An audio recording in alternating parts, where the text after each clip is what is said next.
सब वीक्षकों को प्यार भरा नमस्कार। दोस्तों, आज हम भगवत गीता के मंगलाचरण के ऊपर थोड़ा ध्यान देते हैं। तो मंगलाचरण में बहुत से ऐसे श्लोक हैं कि वो हर एक श्लोक अपने आप में एक बहुत बड़ा महत्व रखता है। तो हर एक श्लोक का अर्थ जानना तो बहुत कठिन है। उसमें थोड़े विशेष जो श्लोक हैं, हम आज उसकी चर्चा करते हैं। तो प्रथम श्लोक में भागवतकार भगवान वेदव्यास ने कृष्ण के बारे में और अर्जुन के बारे में और गीता के बारे में एक संक्षिप्त विवरण दिया है। तो पहले उस श्लोक का पठन करते हैं, फिर उसकी व्याख्या सुनते हैं।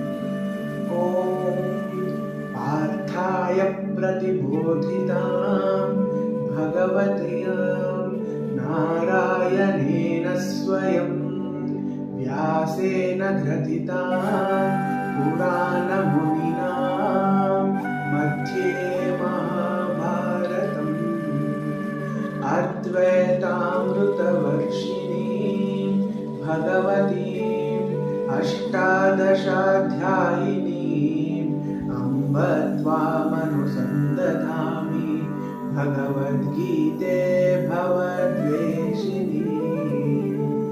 तो पहले श्लोक में भगवान व्यास हमको क्या कह रहे हैं वो जानते हैं।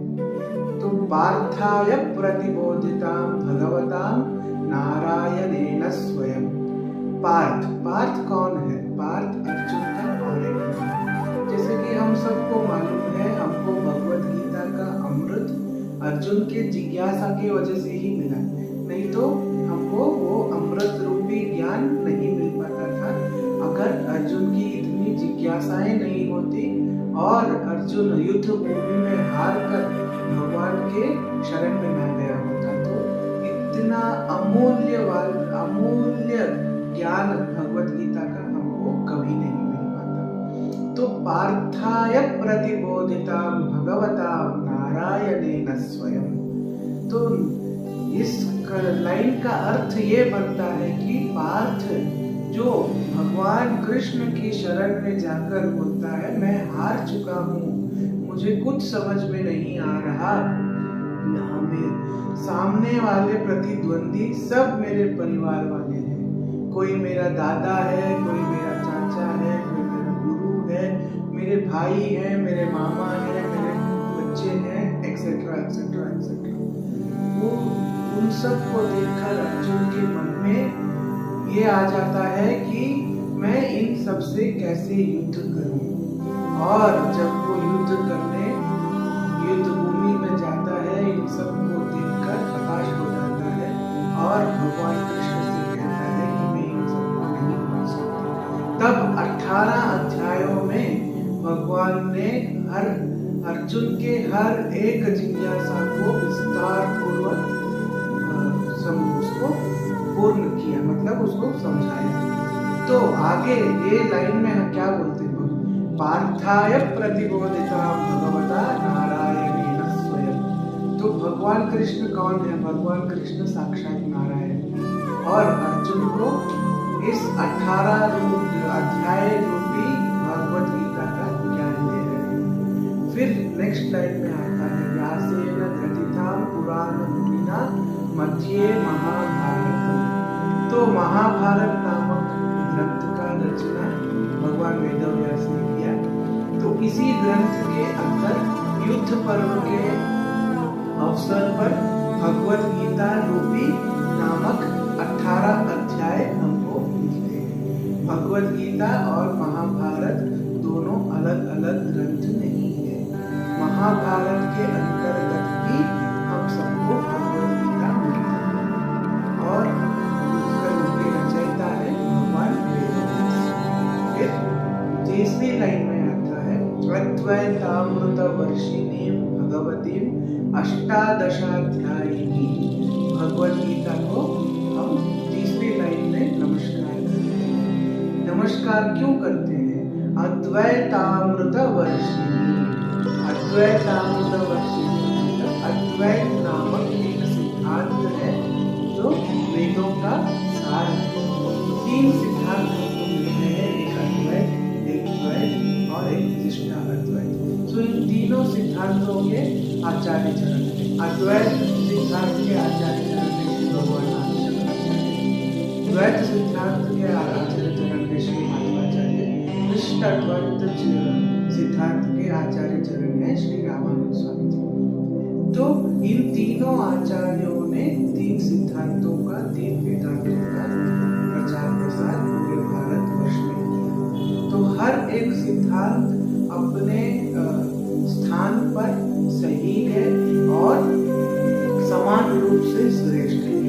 हमें तीनों सिद्धांतों के ऊपर लेकर भेदभाव नहीं करना चाहिए।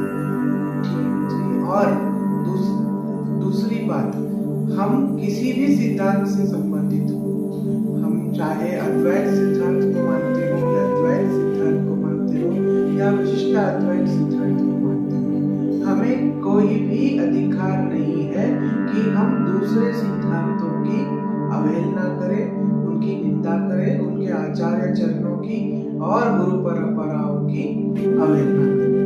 सारे सिद्धांत अपने स्थान पर सही हैं और श्रेष्ठ हैं। हम ऐसे देश में रहते हैं जहाँ हमको अपनी भावना प्रकट करने का पूरा स्वातंत्र्य है, लेकिन किसी और की भावना को ठेस पहुंचाना ये गलत बात है। तो मुख्य विषय पे आते हैं, जो तीसरी लाइन है, अद्वैतामृत वर्षिणीम भगवतीम अष्टादशाध्यायिनीम। तो इस लाइन में भगवान वेदव्यास क्या कहते हैं कि 18 अध्यायों में आपने हमको अद्वैत सिद्धांतों का अमृत प्रदान किया है। अद्वैत सिद्धांत क्या है? अद्वैत सिद्धांत यह है कि भगवान यानी परमात्मा और जीव दोनों एक हैं, वो भिन्न नहीं है। परमात्मा से ही आत्मा उत्पन्न हुई है और फिर आत्मा जब इसकी लीला संपन्न हो जाएगी वो फिर परमात्मा में ही विलीन। तो ये दोनों भिन्न नहीं है, वो एक ही है। यह है अद्वैत सिद्धांत। तो इस सिद्धांत का प्रचार प्रसार भगवान आदिशंकराचार्य ने अपने समय में किया। तो चौथी लाइन जो है, भगवती अष्टादशाध्यायिनी अम्ब त्वामनुसंदधामि भगवती ते भवद्वेषिणी। तो इस अमृत का जो हम पाठ करते हैं, जो इस भगवद गीता नामक ग्रंथ का हम पाठ करते हैं, उससे हमारे सब भव मतलब सब कष्ट दूर हो जाते हैं। तो दोस्तों, एक बात तो बहुत ही जानने वालों की है कि आपके जीवन में कोई भी समस्या हो, आप भगवद गीता में उसका समाधान पा सकते हैं। तो यह है मंगलाचरण के पहले श्लोक का अर्थ। तो बहुत से श्लोक आते हैं मंगलाचरण में, हम पूरे मंगलाचरण की व्याख्या नहीं कर सकते, इतना सामर्थ्य हमें नहीं। तो हम जो मुख्य श्लोक है उसका चर्चा आगे चल के आता है। वसुदेव सुतम देवम कंसचाणूरमर्दनम देवकी परमानंदम कृष्णम वंदे जगद्गुरुम। तो इस श्लोक में भगवान वेदव्यास कृष्ण भगवान को नमन करते हैं। तो वसुदेव सुतम देवम कंसचाणूरमर्दनम, तो इसका अर्थ क्या हुआ? वसुदेव सुतम देवम, तो भगवान ने महाराज वासुदेव के यहाँ जन्म लिया और वासुदेव सुत कहलाए, इसीलिए वसुदेव सुतम देवम। कंसचाणूरमर्दनम, जब भगवान का जन्म गोकुल में हुआ और रातों रात भगवान को एक झोली में बास्केट में डाल के अपने माथे के ऊपर वसुदेव जी उस रात को गोकुल से वृंदावन लेके आकर यशोदा मैया के पास छोड़ देते हैं और कई साल भगवान वृंदावन में अपनी लीला करते हैं। और जब अक्रूर जी आते हैं कि भगवान को भी ले जाना है क्योंकि कंस का वध होना था, क्योंकि कंस के पाप का घड़ा भर चुका था, तो अभी कंस का मृत्यु का समय आ गया था। तो भगवान ने ही ऐसा लीला बनाया कि अक्रूर जी आए, भगवान को अपने संग ले गए और कंस और अनेक अनेक असुरों का वध हुआ। उसमें चाणूर नामक एक मल्ल था। मल्ल मतलब कुश्ती लड़ने वाला। तो भगवान ने कुश्ती लड़ते लड़ते चाणूर नामक असुर का भी वध किया और उसके उपरांत कंस का भी वध किया। तो वसुदेव सुतम देवम कंस चाणूर मर्दनम देवकी परमानंदम कृष्णम वंदे जगद्गुरु। तो बहुत सालों से माता देवकी बहुत दुख सहती है। तो जब कंस का वध हो जाता है और भगवान अपने माता से मिलते हैं तो माता देवकी को बहुत आनंद होता है। उसी का अर्थ है देवकी परमानंदम कृष्णम वंदे जगद्गुरु। तो कृष्णम वंदे जगद्गुरु क्यों कहा? तो भगवान तो सकल कला वल्लभ है। सारी कलाएं भगवान से ही उत्पन्न हुई है, सारी शिक्षाएं भगवान से ही आती हैं। तो गुरुओं के भी गुरु हैं भगवान श्री कृष्ण।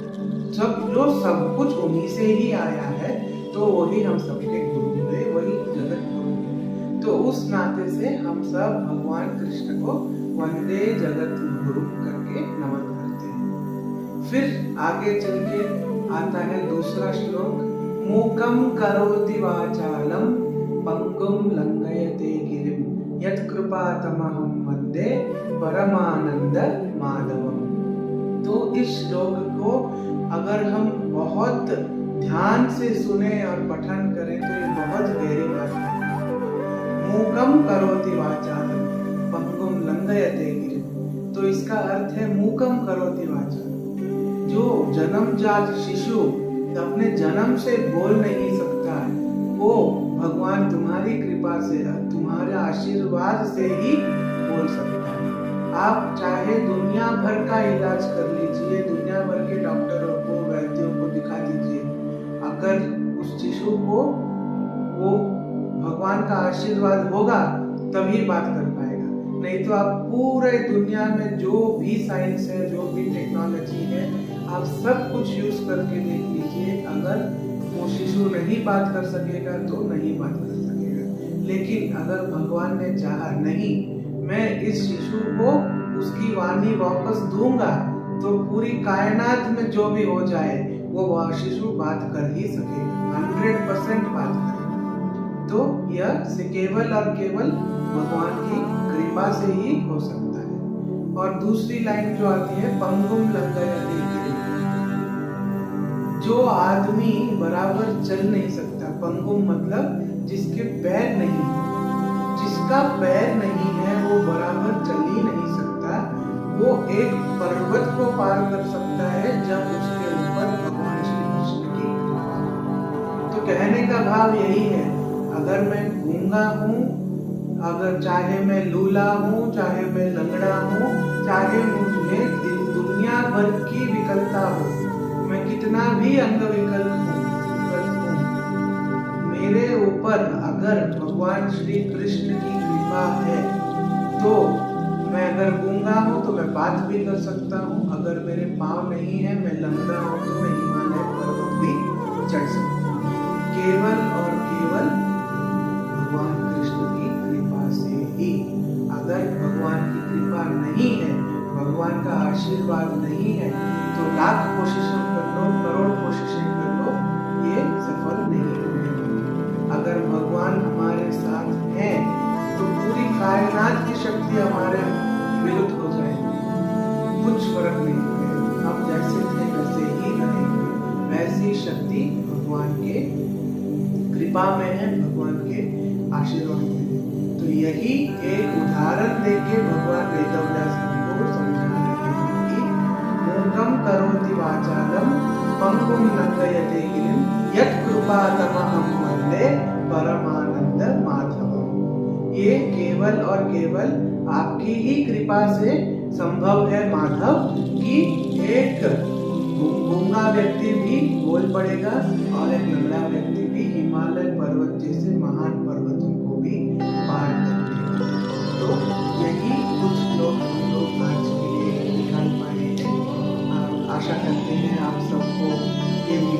पसंद आ रहे हैं। अगर पसंद आ रहे हैं तो कृपया कर इस वीडियो को लाइक कीजिए, शेयर कीजिए, सब्सक्राइब कीजिए और हमारे चैनल को और प्रोत्साहन दीजिए। मैं कुछ रोज आपके लिए भगवान कृष्ण के संबंधित और हमारे सनातन धर्म से संबंधित वीडियो आपके लिए बनाते रहे। तो प्यार भरा धन्यवाद।